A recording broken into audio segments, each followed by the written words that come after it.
Кутмандуу кечиңиздер менен түз эфирде жаңылыктардын жыйынтыкталган топтому. Студияда Канат Абазбеков. Алгач окуялардын кыскача түрмөгү. Коронавирус илдети менен күрөшүү өзүнүн оң натыйжасын бере баштады. Өлкө боюнча ооруну жугузуп алгандардын 67% сакайып чыкты.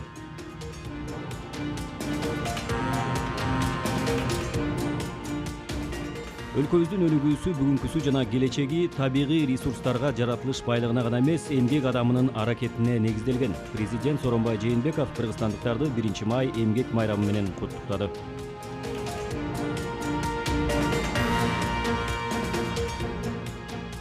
Өзгөчө абал кирген Ош шаарында бүгүнтөн тартып 7 чөйрөнүн иштөөсүнө уруксаат берилди.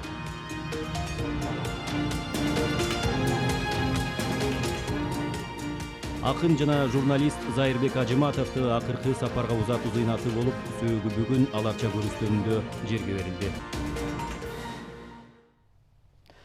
Коронавирус илдети менен күрөшүү өзүнүн оң натыйжасын бере баштады. Буга акыркы учурдагы көрсөткүчтөр далил. Ушул тапта ооруканаларга түшкөндөргө караганда илдеттен айыгып чыгып кеткендердин саны арбын.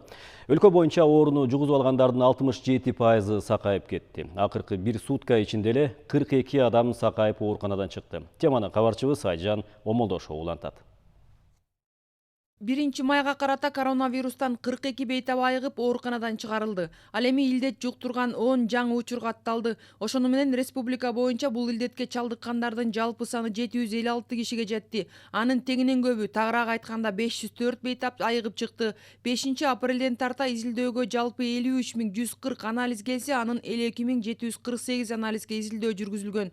Учурда ооруканаларда 244 бейтап жатат. Алардын ичинен 11 адамдын абалы оор болуп, анын 5-өө реанимация бөлүмүнө жаткырылган. Ал эми 41 бейтаптын абалы орточо оор, 192 бейтаптын абалы канааттандырарлык деп бааланууда. Ушул тапта Кыргызстан боюнча обсервацияда 874 адам жатат. Тилекке каршы каза болгондор 8 адам.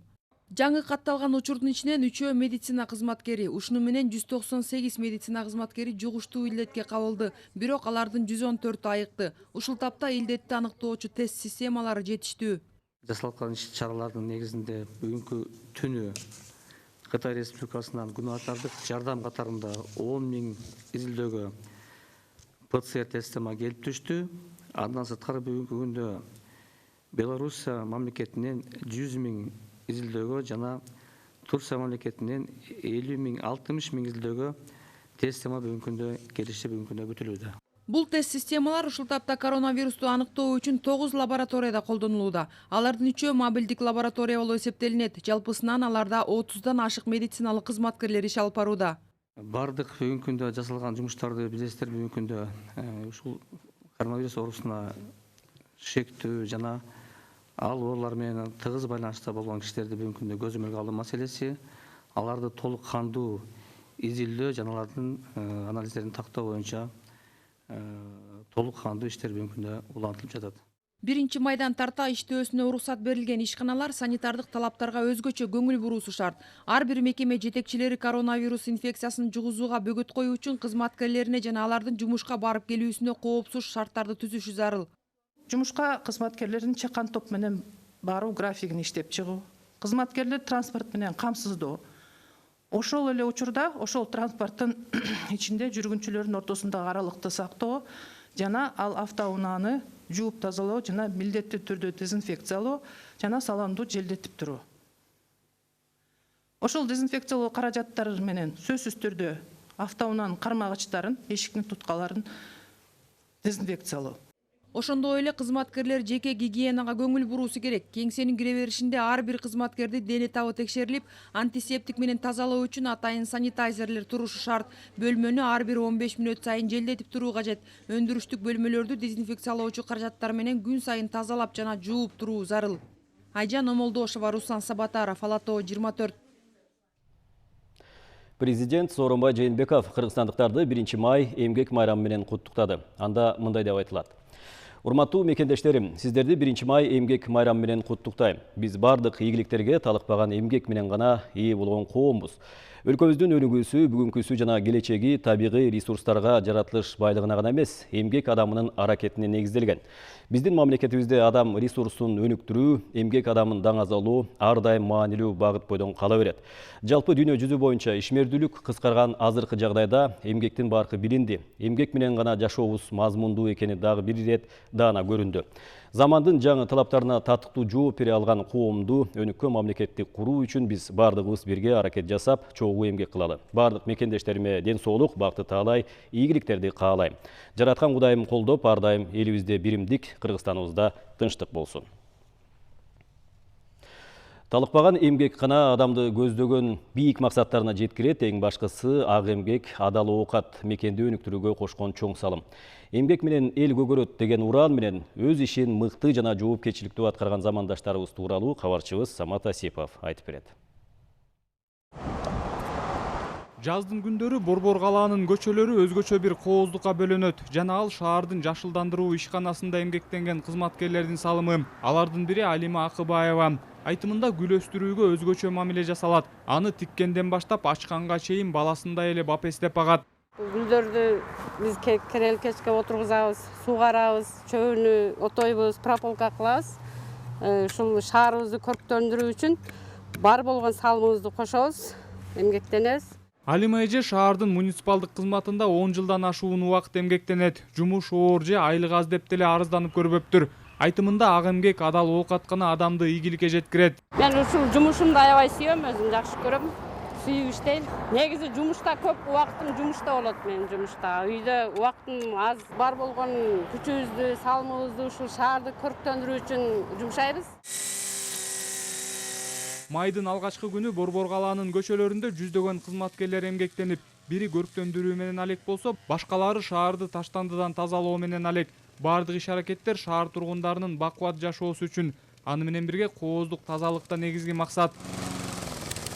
Çöp baştalğan uақта çöp бүткөндө арык тазалайбыз. Эртеден кечке иштейбиз. Эртең менен саат 7-лерде жумуш башталат. 5ке чейин иштейбиз.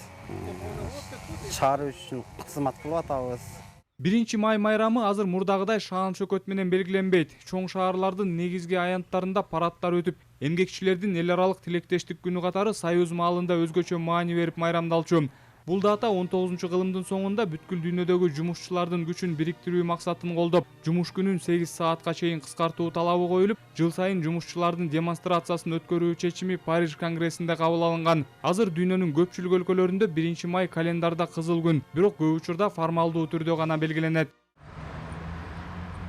1 май майрамынын тарыхы түрдүү чечмеленип келет. Баштапкы максаттары да ал убактан бери олуттуу өзгөрүүлөргө дуушар болду. Бирок дүйнө жүзү боюнча ишмердүүлүк кыскарган азыркы учурда да эмгектин баркы, эмгек менен жашоо маңыздуу экенин тана албайбыз. Эмгек адамын даңазалоо ар дайым маанилүү багыт бойдон кала берет. Самат Асипов, Азамат Жапаков, Ала Тоо 24. 1 майдан баштап Бишкек шаарынын такси кызматтарынын иши жанданды, бирок алар санитардык жана коопсуздук эрежелерин так аткарып, жүргүнчүлөрдүн санын азайтышы керек болот. Карантин учурундагы жаңы талап боюнча алар кандай эрежелер? Амантур Төрөбаев кененирээк айтып берет. Талантбек Тыкырбаев пенсияга чыккандан баштап 2 жылдан бери такси кызматында эмгектенип келет. 1 майдан баштап такси кызматкерлерине уруксат берилгенин сүйүнүү менен кабыл алып ишке киришкен. Кубанып атабыз, кичине иштеп, үй бүлөнү багал деп чыктык. Жакшы баары тең. Рахмат. Азыр пенсионербиз. Анан ушу Лелюкске иштеп атабыз. Чындыгында уже 1 жыл болуп калды да. Жакшы, Кудайга шүгүр. Унаанын документтеринин жана айдоочулук күбөлүктөн тышкары салык төлөп келгенин ырастаган патент жана электрондук өткөрмө талап кылынууда.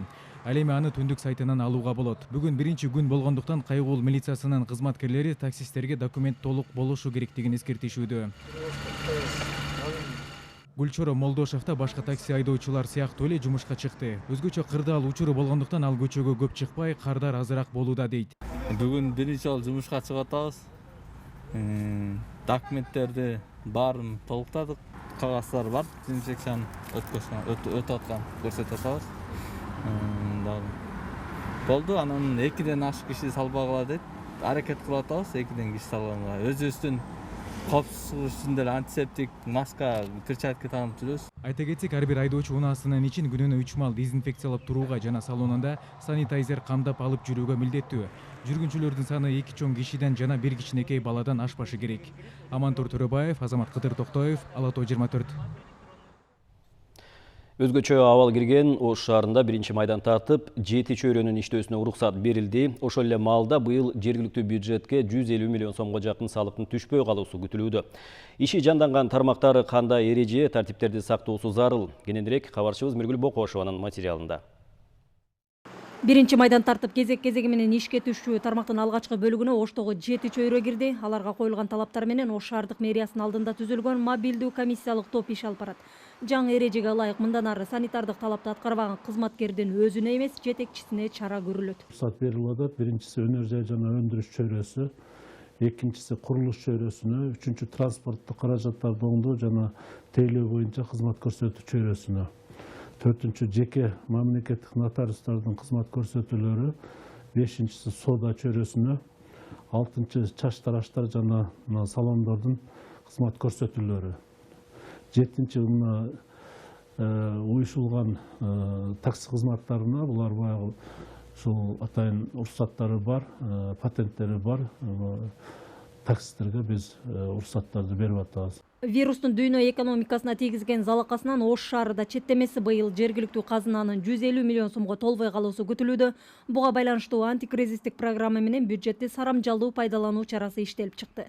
150 миллиондон 50 миллионго жакын акчасын биз бүгүнкү күндө ордун толуктап атабыз да. Жакын арада мына Уна курулуш ишканасы дагы ишке кирет. Андан сырткары Кыргыз текстиль ишканасы дагы мына быйыл ишке киргизебиз деп атабыз. Буюрса жаңы жумуш орундарын түзүп, Кудай буюрса жыл аягына чейин биз ушул жоготууларды толуктап. Курулуш чөйрөсүндө жергиликтүү бюджеттин эсебинен калк муктаждыгын чечүүгө багытталган долбоорлор да бар. Жыл соңуна чейин пайдаланууга берилчү объектилердин ичинде калкты ичүүчү таза суу, мектеп, бала бакча жана саркындуу суу курларын жаңылоо иштери бар. Быйылкы жылы 3 бала бакчанын курулушу пайдаланууга берилип, 3 бала бакчанын курулушу жанданат десек болот да, башталат десек болот. Андан сырткары таза суу боюнча Мамуров көчөсүндө 6000 сыйымдуулугу 6000 куб болгон суу кампанын курулушу аякталууда турат. Бул курулуш бүтөрү менен андан ары Жапалак айылынын жалпы айылдарына суу жеткирүүнүн запасы көбөйөт. 3 километрдей канализация бул жылы пайдаланууга берилет. Иштөөгө уруксат берилген тармактын кызматкерлери алдыда санэпид көзөмөл кызматы тарабынан жапырт текшерүүдөн өткөрүлөт. Алардан экспресс-тест эмес, ПЦР анализ алынат. Максат вирустун мындан аркы жайылышына жол бербөө. Дагы дальнейшем поэтапно ачылат деп атат. Биз аларга эскертмелерди бергенбиз. Аралыкта туруш керек, перчаткалерди алмаштырып туруш керек, ар 2 саатта, маскаларды ар 2 саатта алмаштырып туруш керек, ошол жерде иштегендер. Биз алардын бардыгында инструктаж өткөрө турган болдук. Ош шаарынан COVID-19 вирусунун 111 учуру катталган, мунун 72си айыгып чыкса, 2 каза болду, 37си дарыгерлердин көзөмөлүндө турат. 144 адам обсервацияларда кармалууда. Миргүл Бокошова, Акжол Айбашев, Ала Тоо 24, Ош шаары. Жалал Абад шаары боюнча 44 мекеме ишин баштайт. Алардын басымдуу бөлүгү өндүрүштүк багыттагы ишкана жайлары. Бул тууралуу Жалал Абад шаарынын мэри онлайн брифингде маалымдады. Мураталы Тагайевдин айтымында, жумушун баштай турган ишканаларда санитардык талаптарды сактоого катуу талап коюлат. Тиешелүү кызматтар менен биргеликте ал мекемелерге байма-бай көзөмөл жүргүзүлүп турат. Ошол эле учурда ар бир мекеме жетекчисине жеке жоопкерчилик жүктөлөт. Бул албетте коопсуздук үчүн көрүлүп жаткан чаралар. Онлайн брифингде Мураталы Тагаев ар кандай коммерциялык багыттагы жайларды өзүн билемдик менен ачууга уруксат жок экенин баса белгиледи. Өз алдынча ачкан, өз алдынча эч бир уруксаты жок. Ушул ачылган ишканалар боюнча биз рейдтерди уюштурабыз. Тийиштүү жетекчиликтер менен, тийиштүү тармактар менен. Анын негизинде тийиштүү мыйзам чегинде чаралар көрүнөт. Ошондуктан кайсыл бир тармакты ачканына туура келе турган болсо, сиздер мэрияга кайрылсаңыздар, биз комендантка кайрылып, анан бир баягы бир пикирге келип, ошо мыйзам талабына ылайык иш алып барсак жакшы болот эле. Коронавирус илдетинин жайылып кетүүсүнүн алдын алууда дезинфекциялоонун ролу чоң. Бүгүнкү күндө залалсыздандыруу жумуштары жерлерде тынымсыз уланууда. Жалал Абад шаарында көп кабаттуу үйлөр, көчөлөр, соода түйүндөр, базарлар жана башка эл көп жүргөн аймактар дезинфекциядан өткөрүлүүдө. Өрт өчүрүү кызматынын техникалары менен бул күнү Жалал Абад шаарынын Пушкин жана Бекмамат Осмонов көчөсү дезинфекциядан өткөрүлдү. Залалсыздандыруу иштери Суму Кичи районунун аймагында уланды. Көп кабаттуу үйлөрдүн кире бериши, балдар ойночу аянттарга хлор аралашмасы себилди. Бүгүн мына 105 домдун астын дезинфекция болду. Детский площадка болуп атат. Канализационный люктардан кеткен өткөндө толук калып неме болду эле, ошол жерлерди балдар жасап атат. Ушинтип бат-бат дезинфекция жасап турса, батыраак ушул илдеттен кутулабызбы деп ойлоп атам мен. Дезинфекция жумуштарын өзгөчө Кырдаалдар министрлигинин кызматкерлери жасап жатат. Илдет башталгандан бери ÖKM'дин Жалал Абад облустук башкармалыгы 31 миллион чарчы метрден ашуун аянтты дезинфекциядан өткөргөн. Иш алып барууга өрт өчүрүү кызматынын техникалары менен өздүк курам тартылууда. Жер жердеги жергиликтүү бийлик органдары кошумча техника жагынан көмөктөшүүдө. Залалсыздандыруу иш-чараларында 20 тоннадан ашуун хлорлор сарпталган. Ал эми азыркы күнгө 9 тоннадан ашуун хлор көрөнгөдө турат. Ал эми Жалал Абад облустук ооруларды алдын алуу жана мамлекеттик санэпид көзөмөлдөө борбору 6000 объектини дезинфекциядан өткөрдү. Алар негизинен соодат үйүндөр, базарлар, коомдук транспорттор жана башка мамлекеттик мекемелер. Бул объектлерди залалсыздандыруу үчүн 6000 тонна каражат жумшалган. 1080 мынау ашкана дүкөндөр, ашканалар дүкөндөр. 1944 бул транспорт, коомдук транспорттор бар. Автобустар, бұл жерде 82 мечиттер бар, коомдук мекемелер бар, 2374. Bunun içinden 99 да базарлар бар. Şu основной баягы эл көп барган жерлердин бардыгын биз ошо дезинфекциядан өткөрүп турабыз. Ошол эле учурда санэпид көзөмөлдөө кызматынын адистери коронавирус илдетин жуктурган жарандардын үйлөрүн, аны менен катар коңшу колоңдорун залалсыздандыруудан өткөрүшүүдө. Ушул күнгө чейин оорулуу жашаган жана ал менен байланышта болгон 496 жарандын турак жайы дезинфекция болгон. Ошондой эле биринчи очередь биз ачактарды, оорулуу чыккан үйлөрдү, анан ал менен коңшу жашаган үйлөрдү полностью дезинфекциядан өткөрүп атабыз. Бул бирден бир ушу эпид процессте баягы оорунун болтурбой коюшту бир немесиде эң негизги бөлүгү болуп эсептелет. Бүгүнкү күндө Жалал Абад облусунун аймагында 70тен ашуун обсервация үчүн даярдалган мекеме бар. Бардыгы болуп 1000 орунду түзөт. Обсервация жайлардагы санитардык көзөмөл кызматы жана ÖKM тарабынан дезинфекциядан өткөрүлүп турат. Осмон Уламсадыр уулу, Алмаз Саттаров, Ала Тоо 24, Жалал Абад. Джек Ма жана Али Баба фонду биздин өлкөгө жөнөткөн гуманитардык жардамдын экинчи бөлүгү келди. Кытай Эл Республикасынан чартердик каттам менен келген жүк күн мурун аба жайга түштү. Анда коронавирус илдети менен күрөшүүдө зарыл болгон жабдыктар, ПЦР тесттер, жасалма дем алдыруу аппараттар бар. Жүктү түшүргөн соң уна кайрадан Кытай өлкөсүнө учуп кетти. Эске сала кетсек, аталган фонддор тарабынан көрсөтүлгөн жардамдын биринчи бөлүгү 10 апрелде келген болчу. Анда коргонуу кийимдери, бет каптар, адамдын дене табын өлчөгөн аппараттар келген. Тышкы иштер министрлиги илдет менен күрөшүүдө көрсөтүлгөн жардам үчүн ишкерге ыраазычылык билдирет. Гуманитар жардамдын ичинде ошол портативдүү жанакындай дем алдыруучу аппараттар, вентиляция, искусственный вентиляциялоо киптеп, мындан тышкары 10 000 жанакындай тест системалар келип жатат. Ал ичинде бет каптар да бар. Баткен облусу коронавирус илдетине байланыштуу Өзбекстандын Фергана облусуна азык-түлүк жагынан гуманитардык жардамын жөнөттү. Негизинен 1,5 миллион сомго жакын картошка, күрүч, алма азыктары жардам катарында Бордош Өзбек элине жөнөтүлдү. Кыргызстан менен Өзбекстан COVID-19 оорусунун жайылышына каршы күрөшүү боюнча бири-биринин иш-аракеттерин колдоого алган. Бул багытта өкмөттүн Баткен облусундагы ыйгарым укуктуу өкүлү Алишер Абдрахманов менен Өзбекстан Республикасынын Фергана облусунун башчысы Шухрат Ганиевдин сүйлөшүүсүнүн натыйжасында Фергана облусу Баткен облусуна буга чейин кооптуу илдет менен күрөшүүдө зарыл болгон коргонуучу кийимдерди, дезинфекциялык каражаттарды жана un азыктарын жиберген. Эки облустун достук мамилеси дагы да улана берет дейт облус башчысы. Фергана облусуна ошо биздин эми Баткен облусунда эң эле эме болгон ушул күрүч менен алма, картошка, тамак аштар менен биз да ошо жардамыбызды кичине болсо да көрсөттүк. Кыргызстанда жыл өткөн сайын калктын саны өсүүдө. 2020 жылдын 1 январына карата калктын саны 6 миллион 523 миң жаранды түздү. Ал эми соңку маалыматтар боюнча калктын саны дагы өсүп жатат. Март айына карата Кыргызстандын калкынын саны 6 миллион 542 миң жаранды түздү. 5 жыл мурда Кыргызстан 6 миллионунчу атуулунун төрөлүшүн салтанаттуу түрдө белгилеген болсо, туура 5 жылдан кийин 2020 жылы өлкө калкынын саны дагы 1,5 миллиондон ашыгыраак жаранга көбөйдү. Улуттук статистика комитети маалымдагандай, 1 мартка карата Кыргызстандын калкынын саны 6 миллион 542 миң жаран болду. Кыргызстандын калкынын саны өсүүдө. Айта кетсем, 1970 жылы биз 3 миллион калк болчубуз.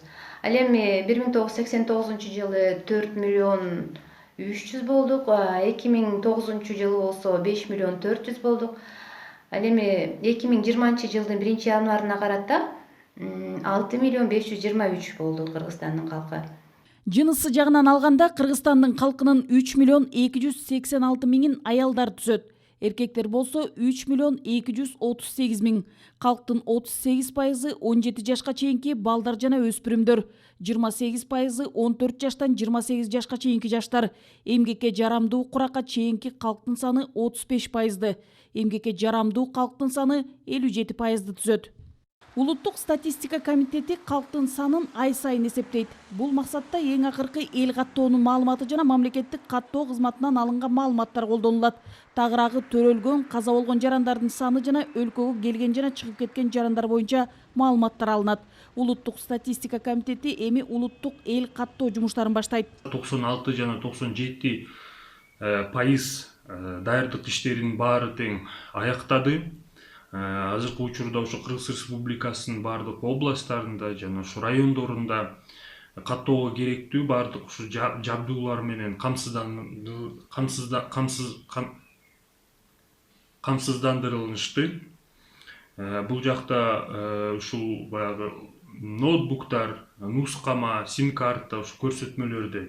Эл каттоо учурунда заманбап технологиялар колдонулат. Бул үчүн мобилдик тиркеме иштелип чыккан. Бирок жарандардын персоналдык маалыматтары толук корголот. Нургүл Жумабекова, Элдияр Асанбаев, Ала Тоо 24.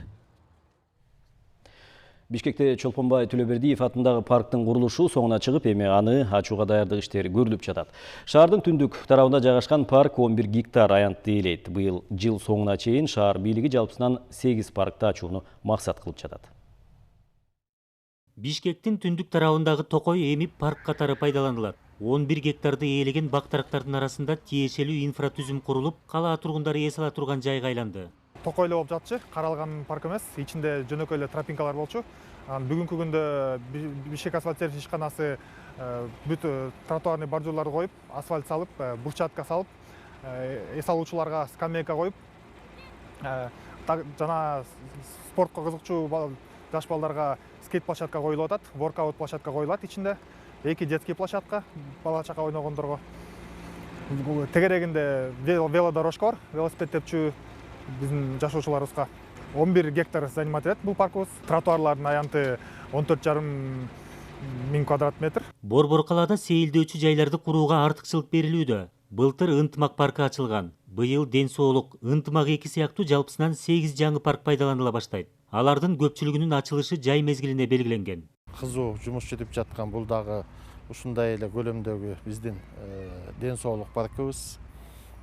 Ал паркты биз пландап атабыз, Кудайым буйрса 15 июнга ачылыш. Андан кийинки планда ал жерде иш кызуу жүрүп жатат. Бул Ынтымак 2 паркыбыз. Ал жерде 5 гектардай жер, бирок ал жерде чоң амфитеатр менен жана өзүнүн өзгөчөлүктөрү бар. Ар бир паркыбыздын аны 15 июлга пландап атабыз. Июлга. Ошондой эле 15 июлга биздин Азербайжан элинин достук паркы Азербайжан элинин атына салынып жатат. Ал парктын ачылышы дагы ошол 15 июлга пландашылып жатат. Бизде ошондой пландар, ошол Кудайым буйрса быйыл 8 парк, бул 60 гектардан ашык жер. Быйыл 31 августка чейин ошол 8 парк толугу менен ишке берилет. Парк здоровьябыз бордюрлар 85-90%ге коюлуп бүтүп калды. Ал паркындагы буюрса ушу биринен баштап брусчаткаларын установка кылып баштайбыз. Жакынкы күндөрү ачыла турган паркка жанаша жайгашкан жол да оңдолуп жатат. Эми сейилдөөчү жайга видео камераларды орнотуу иштери жүрөт. Калыгул Асанбаев, Алмаз Нурманбетов, Ала Тоо 24. Талас облусунун Кара Буура районунда учурда эгин жана көп жылдык чөө эгилген аянттарда суга тиши кызуу жүрүп жатат. Ал үчүн атайын тартип бекитилген. Жаз алды менен жер ээлери кезекке туруп, алгач эгин көп жылдык чөө айдалган жерлер андан соң бак дарактар менен жашылча талааларына сугат берилет. Кара Буура районунун тургуну Замирбек Жумановдун иши жанданганына бир канча күн болду. Ал айылдан чакан бригада түзүп, эгин талааларына сугатка чыгып атат. Анткени жер ээлери гектарлаган аянтты өз алдынча сугарып үлгүрө алышпайт. Бул учурда Замирбек өңдүү сугачылардын эмгеги чоң пайда. Сугат башталганы көп жылдык чөп айдалган талааларга суу салып келишкен. Эми кезек эгин аянттарына келди. Мында атайын арык жок болгондуктан суу өтүүчү жерди таап, этияттык менен арык чегип, ар бир тамырга суу жеткирүү оңой эмес. Сугатчынын айтымында арыктарга суунун келиши жакшы. Ошондуктан мындагы эгиндерди суугаруу аз күндө бүтүп калат. Былтырдан бери иштетип атабыз. Ушу күздүк айдалган 50 гектар. Ошо сугат болуп атат азыр биринчи суу. Жакшы, Кудай шүгүр, суу жакшы эле. Турбалар маған касып кеткен да. Анан өзүбүз кастырып, элдер суу чыгарганбыз былтырдан бери. Ошо менен сугат болуп атат бер. Будай. Биз Кара Буура району 3 системадан сугат суу менен камсыз болобуз. Биринчи системабыз Талас дарыясынан алабыз. Ал БТК каналы менен келет, чоң Талас каналы менен. Экинчи системабыз Кара Буура өзөнү болуп эсептелет. Кара Буурада БДРден алабыз. Үчүнчү суу көкүрөө системасы. Ушул 3 река менен районду камсыз кылабыз сугат суу менен. Бардыгы биригип бизде 38 000 гектар жер бар. Киров суу сактагычына жакын жайгашкан Кара Буурадагы бул аянт бир кезде какыраган жапыз адырлар эле. Эмгекчил эл кургак кайракы жерди өздөштүрүп, 2 жылдан бери бул жерге эгин эгип түшүмүн алып жатат. Ушул аянтта 50 гектардан ашык жер өздөштүрүлгөн. Элдер 2 жылдан бери жер өздөштүрүүдү максат кылып алды да, бул бизге бир жагынан тоскоол болгону менен, бирок элдин турмушу оңолот деген ойдобуз. Тоскоолдук биз эчтеке кыла албайбыз. Бар болгону суудун тартычтыгына бул таасирин тийгизип жатат. Кошумча жерлер мына өзүңүздөр көрүп турган күздүктө эле бул жерде 50 гектардын тегерегинде күздүк айдалган. Бул мурда кайракы жайыт болуп эсептелген. Дыйкандар өздөштүрүп эгин айдалгандыгына байланыштуу буларды да суу менен камсыз кылып атабыз да. 38 000 гектар айдоо жери бар Кара Буура районунун дыйкандары дээрлик кылкандуу дааны өсүмдүктөрүнө басым жасашат. Аны менен катар айтылуу төбүрчактын бир канча түрү өстүрүлөт. Кант кызылчасы менен жер жемиштерден да жакшы түшүм алынат. Салика Сариева, Нурлан Иманалиев, Ала 24, Талас облусу.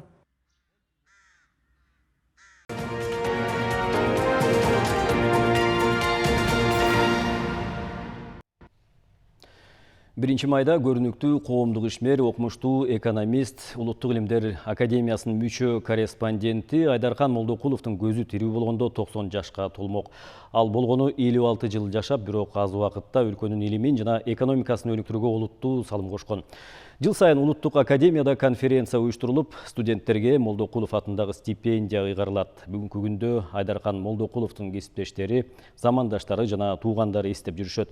Теманы кененирээк Тутан Мелисов улантат. Айдаркан Молдокулов Кыргызстанда экономикалык илимдеринин белгилүү көрүнүктүү инсандарынан бири болгон. Ал терең изилдөөчү эле эмес, ой жүгүртүүсү кеңири жана уюштуруучулук жагынан да, илимий изилдөөлөр жагынан дагы таанымал. Ал өлкөдө кайра иштетүү, өнөр жайын өнүктүрүү, жаңы техниканын жана капиталдык салымдарын натыйжалуулугу, Кыргызстандын өндүрүш күчтөрүн жайгаштыруу көйгөйлөрүн иштеп чыгууга зор салым кошкон. Биздин экономика кайсы убакта кандай өнүктүлө деген суроолор келип туулат экен. Анан ошол багытта алып караганда, мына бүгүн сиз айтып аткан Айдаркан Молдокуловдун өзүнчө орду бар, өзгөчө салымы бар, кыргыздын улуу инсандарынын бири десем мен жаңылышпаймын. Молдокулов өлкөнүн экономикалык илиминин жана экономикасын өнүктүрүүнүн башында турган. 17 жыл Илимдер академиясынын экономика институтун жетектеген. Ал институттун калыптанышынын мезгили ал учурда изилдөөлөрдүн негизги багыттарын аныктоо болгон. Айдаркан Молдокуловдун алдында экономика институту өзүн көрсөтө алды. Ал эми анын иштери жана экономикалык маселелерди чечүүгө арналган монографиялары азыркы күнгө чейин актуалдуу болуп келет. Институт кылып аябай жакын иштешип жүрдү да. Анан кийин баягы илимий эмгектериң менен кызыксак, азыр баягы модный болуп атпайбы, мындай макроэкономика депчи. А кишиники азыр ойлосом мындай конкреттүү экономика экен да. Мисалы бир продуктунун ошонун баасын кантип азайтыш керек. Затраттарын кандай жасаш керек, эмне кылыш керек. Бул биринчи багыты, илимий, экинчи багыты региондордун өнүктүрүүсү. Кенен элек бар да. Таланттуу адам бардык тармакта чебер. Айдаркан Молдокулов башкалардан ички дүйнөсү бай адам болуп айырмаланган. Ал идеялык мааниси кенен жана поэтикалык чыгармалардын автору. Өзүнүн ойлорун ырсаптарга калтырып кетти. Анын чыгармаларынан ак ниеттүүлүктү, эмгекти, сүйүүнү, адилеттүүлүктү сезсе болот. Атабызды эстегенде баягы постоянно отуруп иштеп отурган кишини элестетебиз. Анткени аябай көп иштеген адам болчу, жумуштан келип алып, тамак ишеп эле кайта отуруп, биз жатканча иштеп отура берчү да. Анан кийинирээк түшүнө баштадык, кийин китептерин окуп, азыр деле кайта окуп түшүнүп атабыз. Бул бүт ошол Кыргызстандын экономикасына арналган жумуш, илимий жагынан. Илим жана коомчулук тарабынан ага көптөгөн сыйлыктар ыйгарылган. Сиңирген эмгек үчүн көптөгөн өкмөттүк сыйлыктар, каарман эмгек үчүн медаль, Кыргыз СССРнин жогорку кеңешинин президиумунун ардак грамотасы жана бир катар мамлекеттик сыйлыктар менен сыйланган. Ал Токтогул атындагы мамлекеттик сыйлыктын лауреаты бүткүл союздук коомдун ардак китебине киргизилген. Айдаркан Молдокуновдун ысымын учурда 2 мектеп жана шаарыбыздын бир көчөсү алып жүрөт. Султан Мелисов, Нуркамил Асанов, Ала Тоо 24. Акын Кыргыз Республикасынын маданиятына эмгек сиңирген ишмер Зайырбек Ажыматовдун сөөгү аларча көрүстөндө жерге берилди. Маркумду акыркы сапарга узатуу зыйнаты Бишкектеги Дордой жан конушундагы өз үйүндө өттү. Ага акындар, депутаттар жана кесиптештер катышты. Эске салсак, Зайырбек Ажыматов 29 апрелде каза болгон. 44 жаштагы акындын артында 2 уул, 2 кызы калды. Мезгилсиз дүйнө салган акын бир айдан кийин 44 гана жашка чыкмак. Кыска бирок нуска жашаган ыр устасын узатууга арбын сандагы поэзия күйөрмандары келди. Зайырбек Ажыматовдун арабыздан эрте кетиши улуттук поэзия жана маданият үчүн орду толгус жоготуу экендиги талашсыз. Акындын өнөрдөгү өрнөктүү жолун өлкө башчысы да белгилеген. Анын кайрылуу сөзүн акындын жакындарына көңүл айтуусун Кыргыз Республикасынын эл жазуучусу Султан Раев жеткирди. Жолон Мамутов, Турар Кожомбердиев, Тургунбай Эргешев, Тагылды Муканов. Бул кишилер 40-тын кырынан ашып, 50-ге жетпей дүйнөдөн ары кетти. Ушу дүйнөлүк адабиятта дагы Гарсия Лорка, Есенин, Блок бардыгы ушундай бир өмүрдүн өтө кыска жолун басып өттү.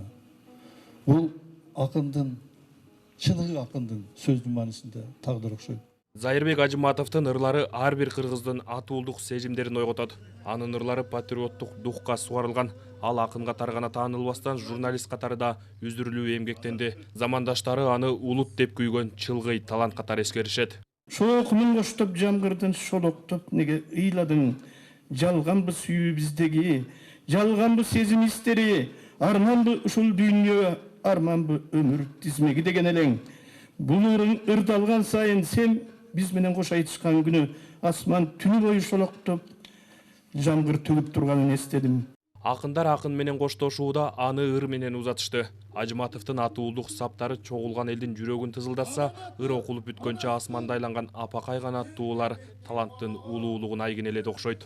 Көтөр башта, улут ташым, кандашым, көкүрөктө улуу намыс кайнасын, ар бир кыргыз аманаты манастын, хан тукуму кулга айланып калбасын.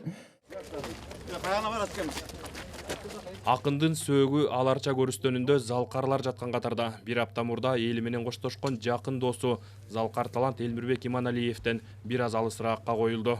Мен кыргызмын, баба наркын сактаган. Зайырбек Ажыматовдун акын катары калыптануусунда табият берген талант. Эгемендик жылдар бир чети катаал турмуштун салымы зор. Аны азыркынын басып жүргөн алык улуу болчу дешет. Ал өзүн саясаттан оолак кармап, журналисттик кесипти аркалоодо да маданият тармагында жүрдү. Адабият, маданият айдыңындагы окуялардын көпчүлүгү анын калеми менен жазылды.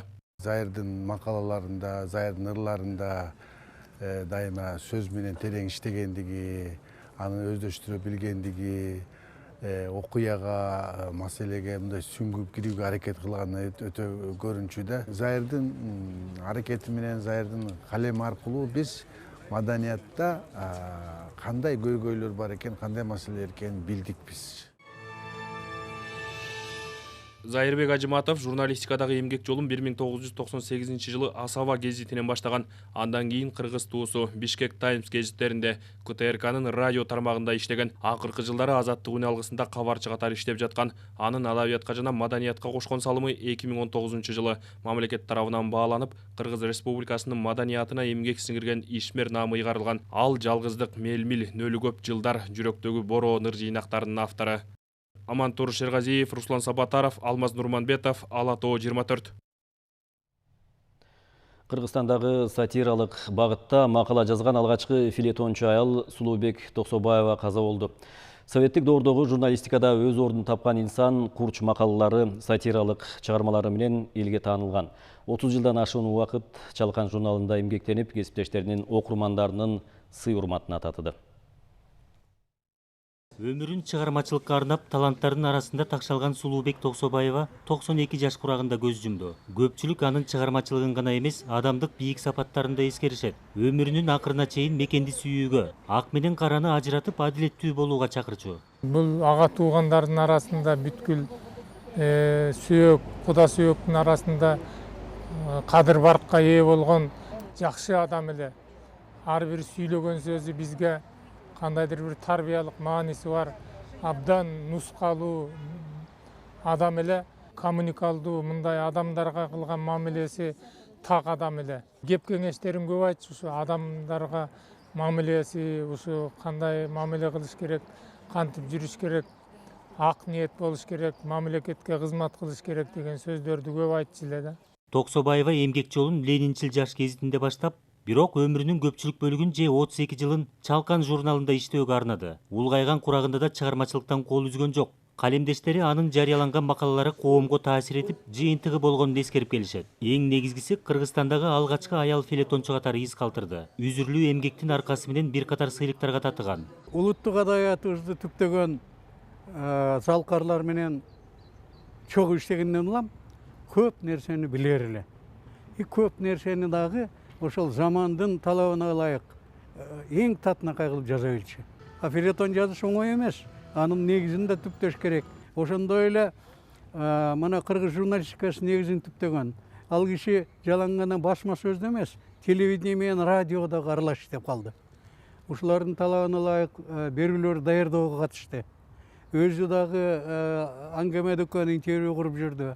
Айтору бул киши кай тарабынан карабасаңыз дагы чыгармачыл адам катары, жакшы инсан катары дагы үлгү ала турган өрнөк болчу эжелерибиздин бири эле. Жолдошу Асан Токсобаев да журналисттик кесипти аркалаган. Экөө бир уул, эки кызды тарбиялап өстүргөн. Балдары илимий чөйрөдө ийгилик жараткан ишмерлер. Калыгул Асанбаев, Нуркамил Асанов, Ала Тоо 24.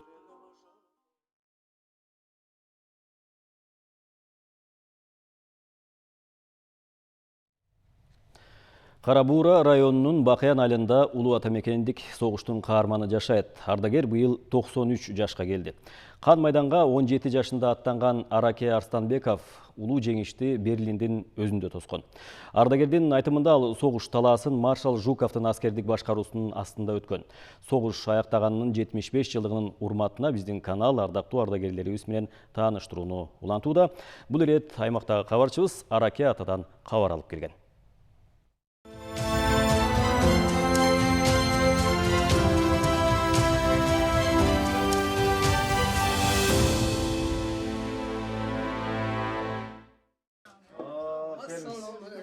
Улуу жеңиштен 75 жазын тосуп аткан ардагер Араке Арстанбеков 93 жашта, ал 17 жаш курагында азыркы Кызыл Ар айылынан ошол кездеги Кировка аскердик бөлүгүнөн согушка аттанган.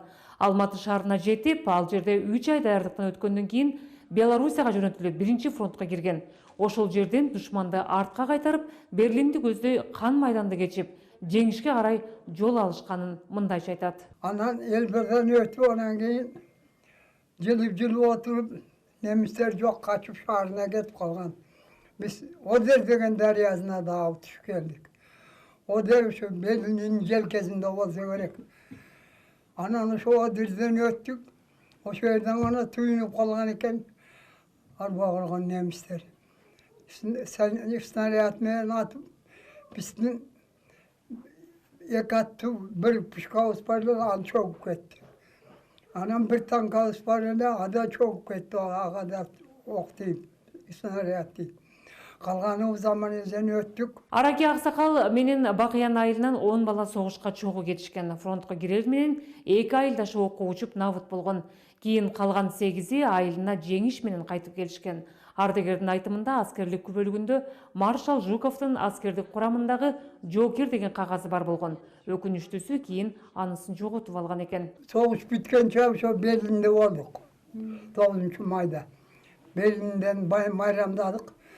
Взвод дивизияны алып чыгып, Токойго алып барып, баягы орусча 100 грамм берди, окатын берди, башкасын берди майрамдар.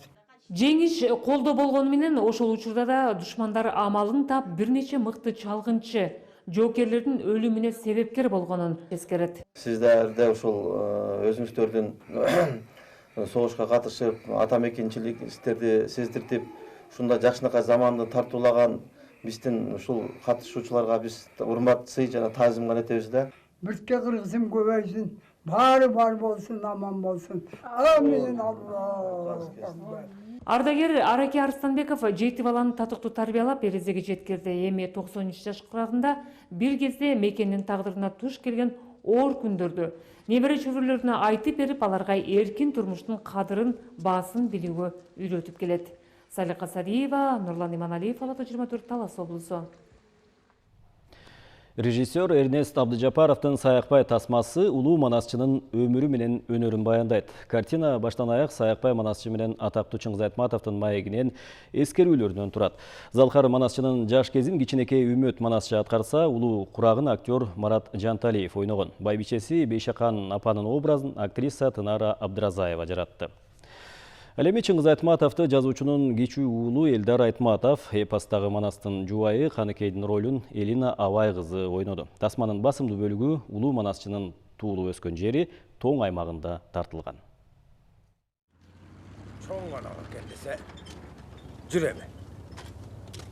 Режиссер Эрнест Абдыжапаров тарткан тасмада залкар таланттар Саякбай Каралаев менен Чыңгыз Айтматовдун жолугушуусу сүрөттөлөт. Жазуучу атагы алыска кеткен манасчыдан бат алгысы келген. Улуу адамдын образын Чыңгыз Айтматов аркылуу дагы ачып бергенге аракет кылдык.